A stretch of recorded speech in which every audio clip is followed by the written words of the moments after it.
Given function will be into function. ठीक है, इसका मतलब वो फंक्शन ऑन टू फंक्शन नहीं है। नोट कीजिए।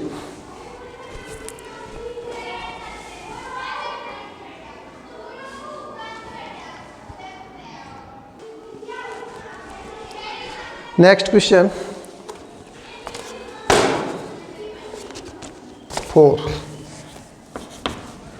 4 है, so that the modulus function f R to R, modulus function है f R to R given by f x equal to f फलान आर टू आर किस प्रकार डिफाइन है, f x equal to modulus of x.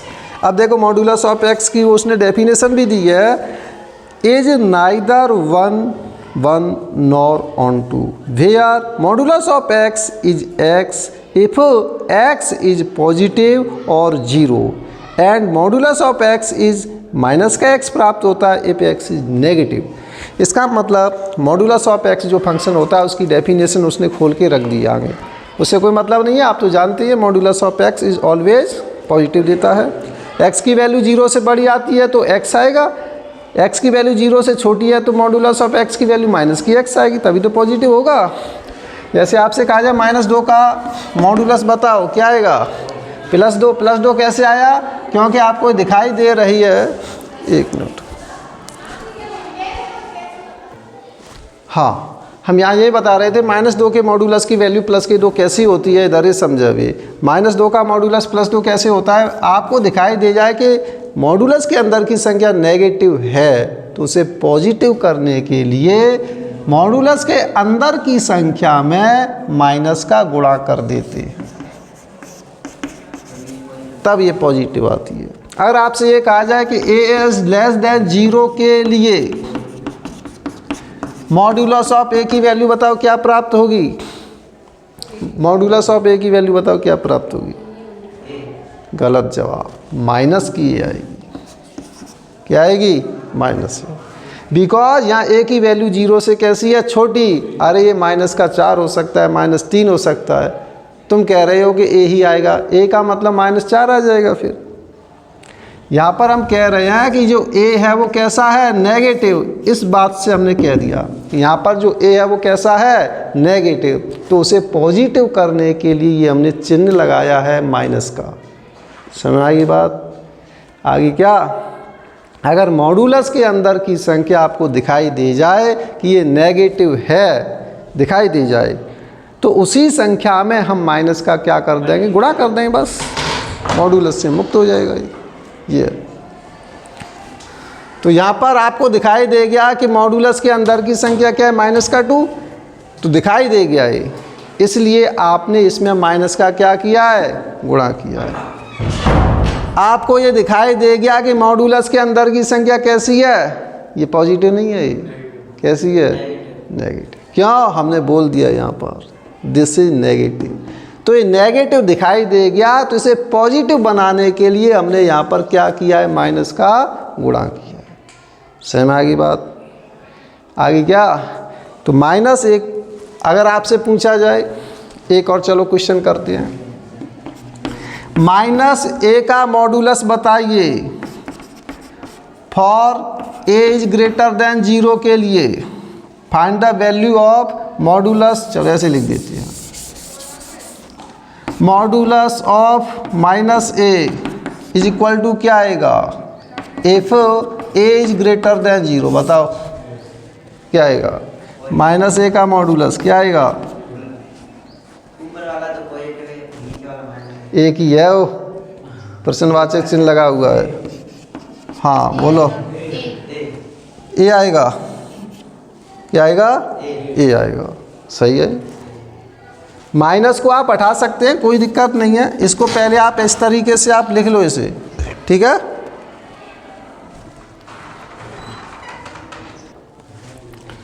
हाँ सुनो, modulus के अंदर से हमने माइनस हटा दिया, तो अब इसका मॉडुलस निकालना है। ए की वैल्यू 0 से बड़ी है यहाँ पर, तो क्या आएगा? ए ही आएगा। फिर सही है, ठीक है। ए की वैल्यू 2 हो सकती है, 5 हो सकती है, वही आ जाएगा 2 पर। फंक्शंस, ठीक है। तो इंपॉर्टेंट कॉन्सेप्ट था, आगे काम आएगा, डिफरेंशिएशन में काम लेंगे इसका, इंटीग्रेशन में भी इसी कॉन्सेप्ट का हम यूज करेंगे। ये concept very very most important concept है मॉडुलस से मुक्त करने का। तो यहाँ पर तो केवल आप यही रखिए कि मॉडुलस से बाहर जो संख्या आएगी वो कैसी आएगी, पॉजिटिव आएगी, ठीक है। न्यूमेरिकल वैल्यू में तो कोई समस्या आती नहीं है, बीजी पद दे देता है तब समस्या आती है। हाँ, F x equal to modulus of X, let x1 x2 is element of R। इस प्रकार लिए है कि x1 is not equal to x2, but modulus of x1 बराबर हो जाएगा मॉडुलस ऑफ x2, बराबर होगा कि नहीं। 1 का मॉडुलस 1 माइनस 1 का मॉडुलस 1, तो फलन कैसा हो जाएगा, बहुएकी, मैनी वन फंक्शन हो जाएगा इस वाली कंडीशन में, ठीक है। 1 का मॉडुलस 1 माइनस 1 का modulus 1, f x1 equal to आ गया f x2, function is not 1 1। चलो अब देखिए यहाँ पर, इधर देखो, फॉर ऑन टू फंक्शन के लिए, ऑन टू फंक्शन के लिए यहाँ पर देखो y की वैल्यू कैसी प्राप्त हो रही है, यहाँ y की वैल्यू कैसी प्राप्त हो रही है, ऋणोत्तर, नॉन नेगेटिव। धनात्मक नहीं बोलेंगे इसे, धनात्मक क्यों नहीं बोलेंगे, उसका रीजन ये है, धनात्मक संख्याएं होती है 1, 1.1, 1.2, ये सब धनात्मक संख्याएं हैं। क्या जीरो धनात्मक है, नहीं, चक्कर पड़ जाएगा फिर। जीरो ना तो पॉजिटिव में काउंट किया गया है, ना ही नेगेटिव में, और जीरो रखा है तो क्या आएगा, जीरो आ जाएगा, इसका आंसर आएगा कि नहीं आएगा। तो जीरो भी आ सकता है, तो इसका मतलब जीरो और प्लस वाली संख्या है, दोनों को मिला के लिखाएंगे, उसे कहते हैं ऋणोत्तर संख्याएं।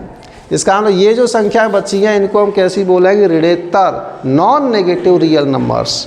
तो इसका मतलब यहाँ पर इसकी जो रेंज प्राप्त होगी मॉडुलस फंक्शन की, नॉन नेगेटिव रियल नंबर्स प्राप्त होगी।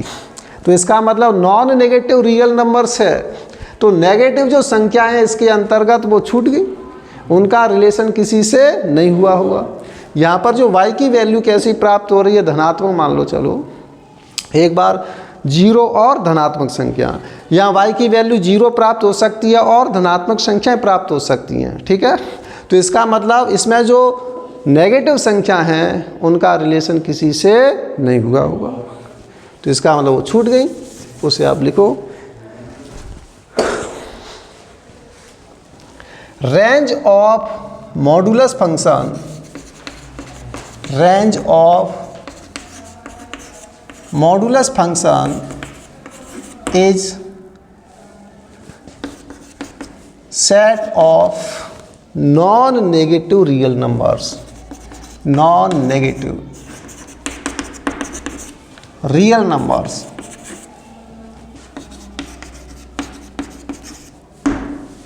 सो अदर एलिमेंट, वही भाषा आपको लिखनी है, वही लैंग्वेज लिखनी है। So other element of codomain, codomain is not related to element of domain. प्रांत के अवयव से संबंध नहीं है, संबंधित नहीं है। Hence given function is not 1 1 function, 1 1 नहीं, ऑन टू। नोट कीजिए।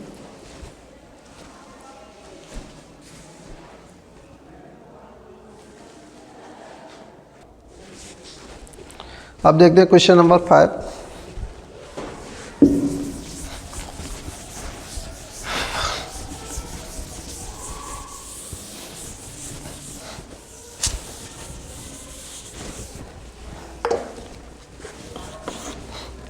फाइव है, so that the signum function f R to R, signum function दिया है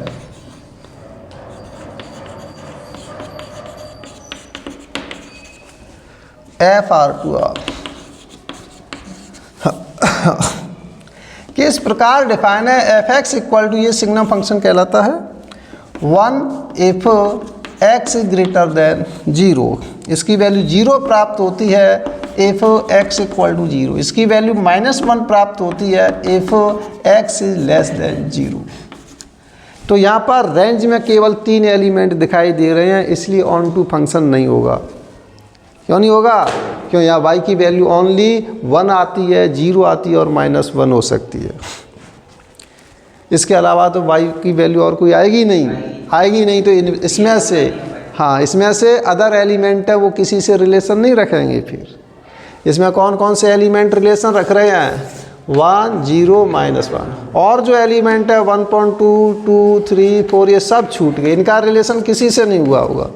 सेट बी का एक भी एलिमेंट छूट जाता है तो वह ऑन टू नहीं होगा, इन टू फंक्शन होगा। ठीक, ये समझ में आ गया। तुरंत क्वेश्चन को देखते ही आपका दिमाग क्लिक कर जाना चाहिए कि ऑन टू फंक्शन है या नहीं। ठीक है, अच्छा, अब हम बात करते हैं किसकी? 1 की। 1 भी देखो, x y की वैल्यू 1 आ रही है, x की वैल्यू 0 से बड़ी है तब, तो 0 से बड़े हैं x की वैल्यू, तो y की वैल्यू क्या प्राप्त होती है? 1। x इक्वल टू 2 पर y की वैल्यू 1, x इक्वल टू 2 पर y की वैल्यू 1, 3 पर y की वैल्यू 1, तो बहुतों का संबंध 1 से हो गया कि नहीं हो गया? So this function is not 1 1। बस ये देख लिया आपने, पहचान लिया। उस लैंग्वेज को लिखना है जमा करके। अब देखो किस तरीके से आप लिखेंगे। Let x1, x2 is element of R and x1, x2 is greater than 0। चलो ये भी हमने ले लिया यहाँ पर। ठीक है, 0 से कैसे दोनों बड़े, एक के लिए फेल हो जाएगा तो सब के लिए फेल मान लें उसे। ठीक, इस प्रकार लिए है कि x1 is not equal to x2, लेकिन fx1 बराबर हो जाएगा fx2 की, और दोनों की वैल्यू क्या प्राप्त होगी? 1 ही प्राप्त होगी, क्योंकि हमने ये दोनों कैसे लिए? 0 से बड़े लिए हैं। इसलिए this function is not 1 1। Function is not 1 1। For example यहाँ लिख सकते हैं x1 equal to 1, x2 equal to 2। दोनों का रिलेशन किससे होगा? 1 से। ऐसे बना दो सबसे बढ़िया डायग्राम। ठीक, समझ में आ जाएगा इसी से। अब बताइए इसकी रेंज बताओ। इसकी रेंज क्या है? 1 0 -1। Range of this function, range of this function is क्या है? 1 पहले लिखा जाता है, फिर 0 लिखा जाता है, फिर पॉजिटिव संख्या। ओनली ये है, तो यहाँ करली ब्रैकेट लगाया है, ओनली यही एलिमेंट है। So other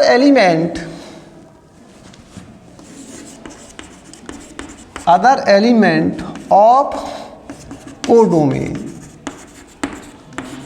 is not related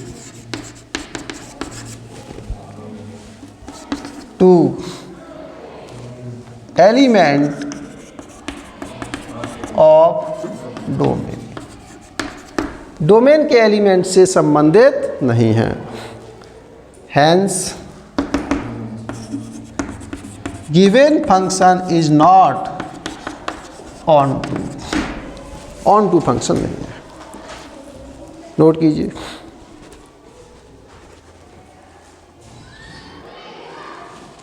हाँ, नोट हो गया।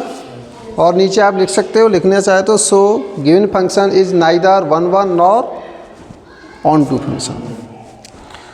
6 क्वेश्चन और देखिए आप।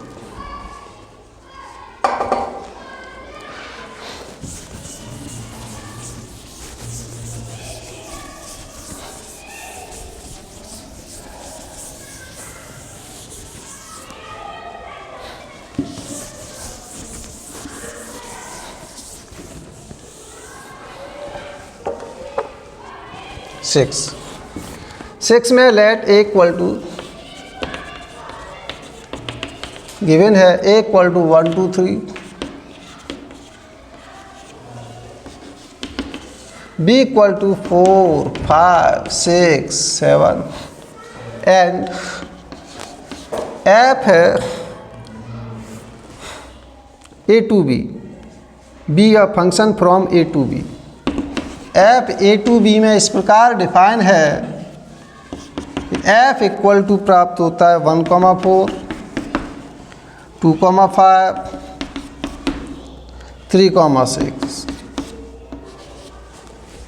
बताना है be a function from A to B so that f is 1 function. बताइए 1 फंक्शन है कि नहीं? 1 के लिए क्या करते हैं? हाँ, सेट ए के डिस्टिंक्ट एलिमेंट का रिलेशन सेट बी के डिस्टिंक्ट एलिमेंट से होना चाहिए। सेट ए के एलिमेंट यहाँ दिखाई दे रहे 1 2 3, सेट बी के एलिमेंट 4 5 6 7, 1 का रिलेशन 4 से, 2 का 5 से, 3 का 6 से। This function is 1 because all distinct element of set A is related to distinct element of set B। इस लैंग्वेज को लिख दो, नोट कीजिए। This function is 1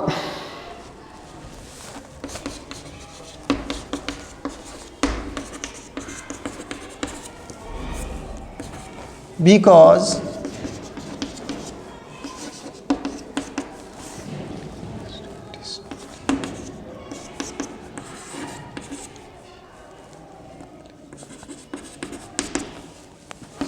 of all distinct element आप लिख सकते हैं of set A are related to distinct element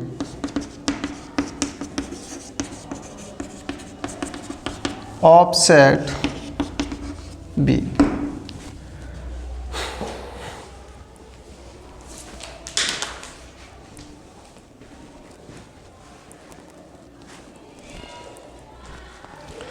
तो इस प्रकार यहाँ तक आपके क्वेश्चन नंबर 6 सॉल्व हो चुके हैं। आगे के क्वेश्चन नेक्स्ट वीडियो में कराएंगे। ठीक है।